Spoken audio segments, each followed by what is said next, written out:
오늘은 조국 광복 74주년을 맞이해서 주시는 하나님의 말씀을 봉독하겠습니다. 출애굽기 제15장 1절부터 3절에 있는 말씀입니다. 이때에 모세와 이스라엘 자손이 이 노래로 여호와께 노래하니 일러서되 내가 여호와를 찬송하리니 그는 높고 영화로우시며 말과 그 탄자를 바다에 던지셨음이로다. 여호와는 나의 힘이요 노래시며 나의 구원이시로다. 그는 나의 하나님이시니 내가 그를 찬송할 것이요 내 아버지의 하나님이시니 내가 그를 높이리로다. 여호와는 용사시니 여호와는 그의 이름이시로다. 아멘. 기도하겠습니다. 하나님 아버지, 오늘 또 우리에게 귀한 조국 광복절을 허락해 주셔서 기쁜 마음을 가지고 저희들이 하나님께 감사하며 찬양하는 귀한 시간 주신 것 감사합니다. 이 시간을 통해서 우리가 조국과 민족을 위하여 기도하는 복된 시간 되게 도와주시옵기만을 예수님의 이름 받들고 감사하며 기도드립니다. 아멘. 할렐루야. 우리 광복 74주년을 맞이해서 우리가 기쁜 마음을 가지고 오늘 광복절 감사 예배로 드립니다. 일제시대 36년 동안 가장 많이 우리 기독교인들이 읽었던 책이 바로 출애굽입니다. 왜냐하면 이 출애굽이 이스라엘 백성들이 430년 동안 이집트에 생활해서 저들이 해방되고 특별히 마지막 한 70년은 종살이를 했어요. 굉장히 고생했습니다. 그리고는 그들이 해방되어서 젖과 꿀이 흐르는 가나안 땅으로 돌아올 때에 그때 그들은 또 많은 시련이 있었지만 하나님께서는 고비고비 때마다 지켜주셔서 저들로 하여금 출애굽을 하여 고국 땅으로 돌아올 수 있게 됐습니다.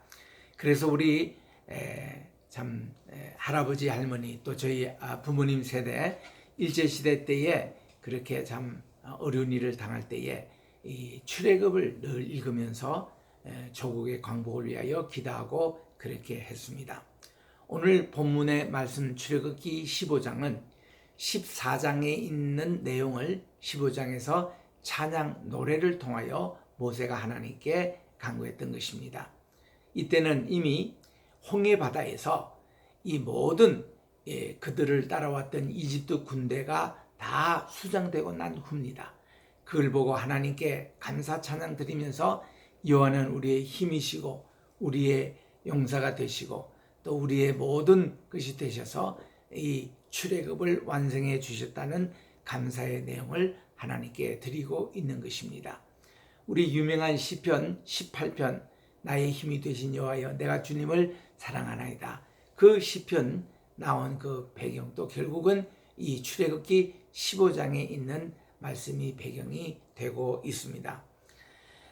참 우리는 이 오늘 광복절을 맞이해서 기억하실 사실은 끝까지 신사참배 반대하여 순교를 하셨던 우리 신앙의 선배님들, 우리 주기철 목사님 같은 분들, 또 손양원 목사님 같은 분, 길선주 목사님 같은 참 이런 분들을 늘 우리가 기억합니다.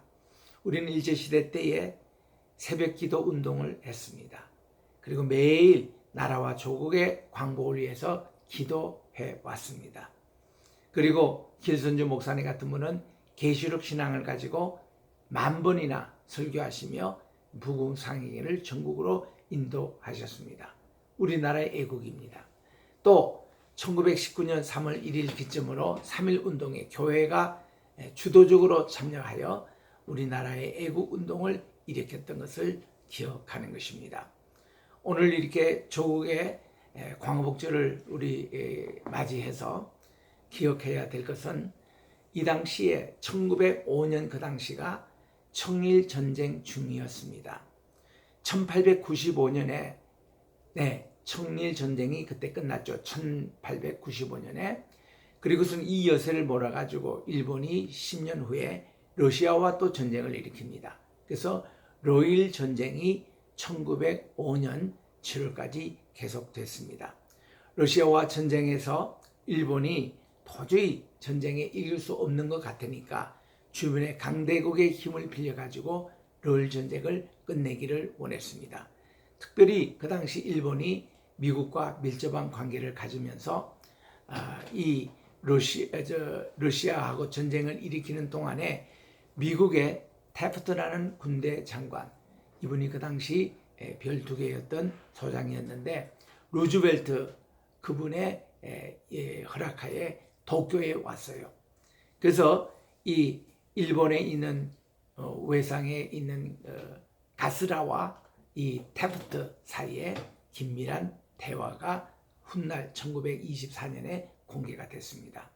그 내용에 보니까 미국은 필리핀을 식민지로 삼을 테니 일본은 한국을 식민지로 삼아도 좋다라는 미국의 입장이 거기에 전해진 것입니다. 우리는 그 당시 참 미국이 굉장히 섭섭했어요. 왜냐하면은 미국과 한국이 이렇게 평화 조약을 맺을 때 1882년입니다.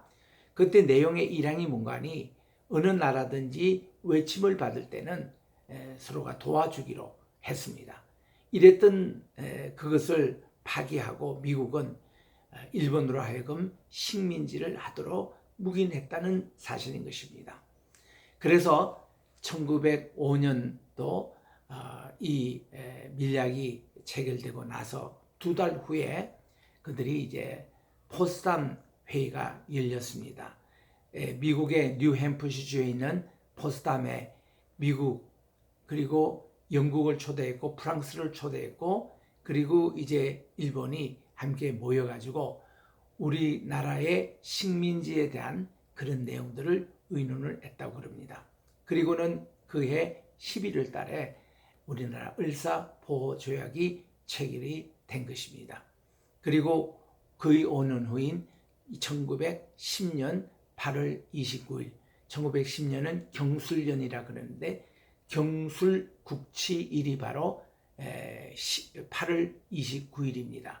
그때에 우리나라가 완전히 외교권과 또 국방권이 일본으로 넘겨갔던 것입니다.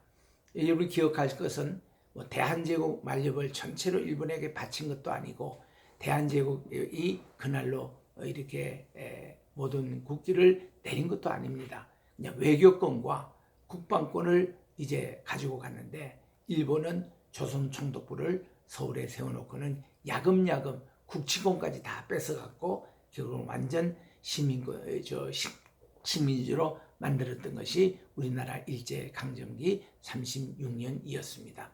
그래서 이것을 정확하게 보면은 이 대한제국 그 나라가 언제 몇 년도에 문을 닫았다 이런 기록도 없습니다.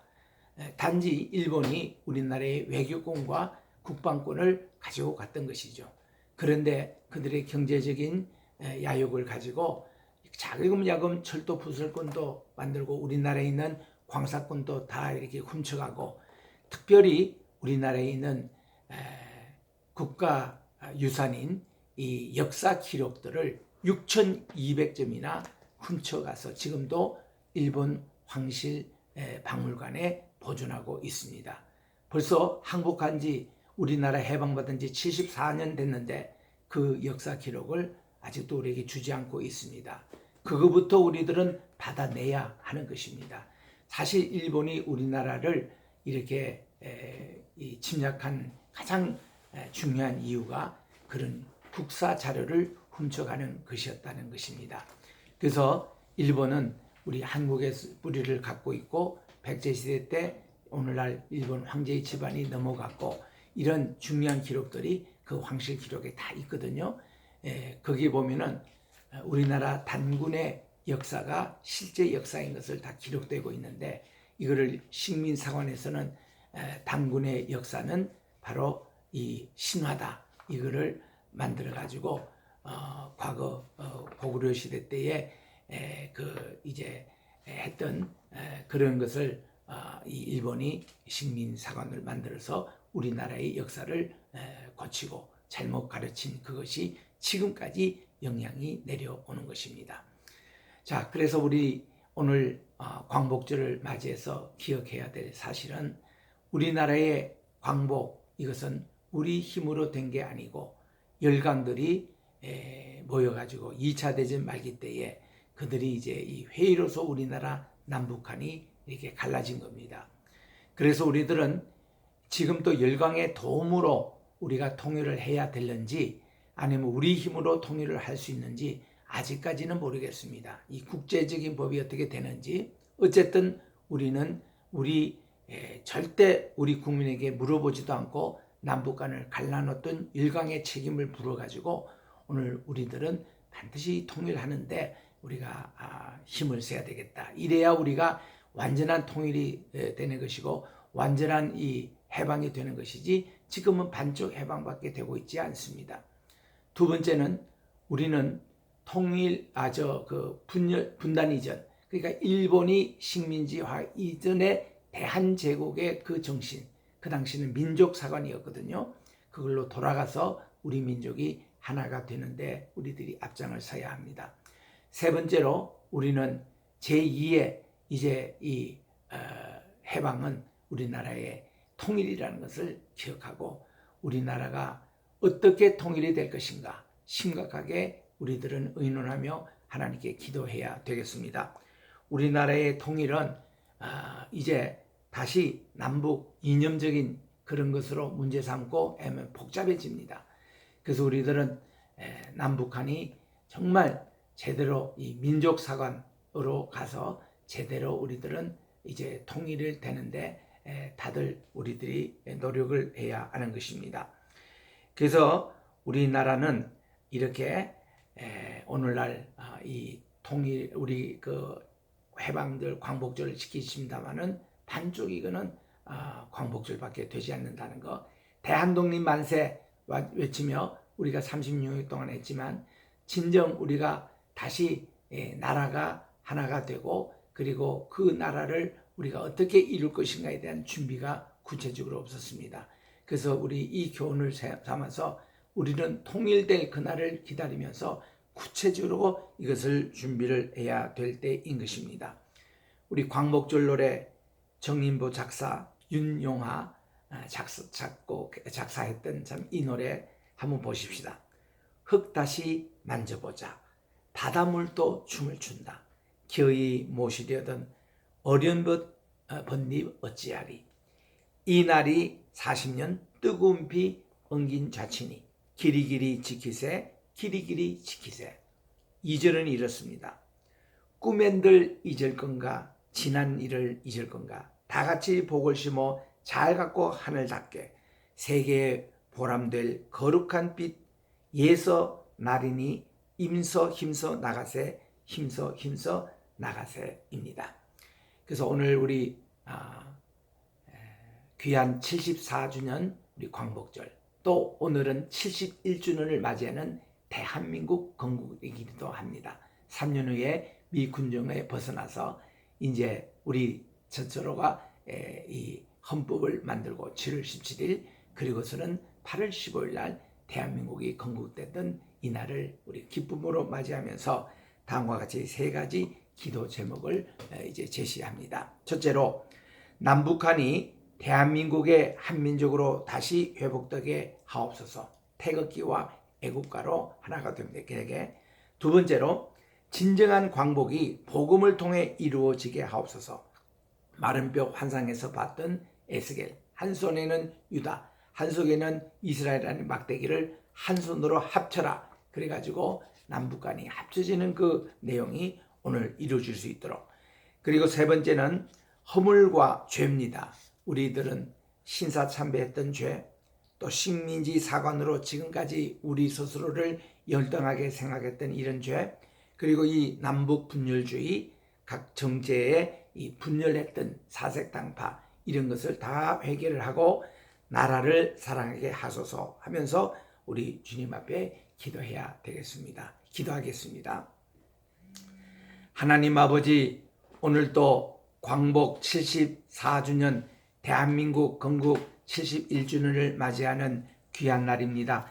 이날에 주님께 간절히 기도할 것은 이스라엘 백성들이 430년 이집트 생활을 마치고 하나님의 10가지 재앙으로 그들이 출애굽했던 것을 기억하면서 우리들도 하나님께서 끝까지 우리에게 지금 또 이집트 군대가 이스라엘 군을 따라가지고 그러나 그들이 다 이 홍해바다에서 수장됐듯이 일제히 그 물결이 식민사관으로 계속 우리를 경제적인 식민주의로 간주하고 지금도 우리 대한민국을 무시하고 화이트 국가에서 배제하는 이런 어려움을 우리가 당하고 있사오니 하나님 저들에게 정말 위안부 할머니에게 진정한 사과와 또 징집됐던 많은 우리 국군들 그들 가족에게 진심으로 사과하는 저들이 되게 하시고 하나님 아버지 일본이 한국과 좋은 관계 옛날에 우리가 한 형제였던 것을 기억하면서 백두산을 아버지로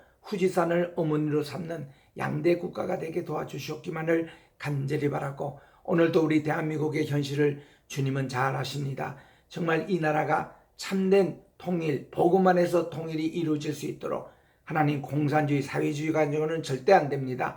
하나님 이 나라를 주께서 지켜주시고 우리나라 하나님이 보호사 우리나라 만세 우리 애국가에 있는 것처럼 우리나라를 꼭 지켜주시옵기만을 예수님의 이름 받들고 감사하며 기도드립니다. 아멘.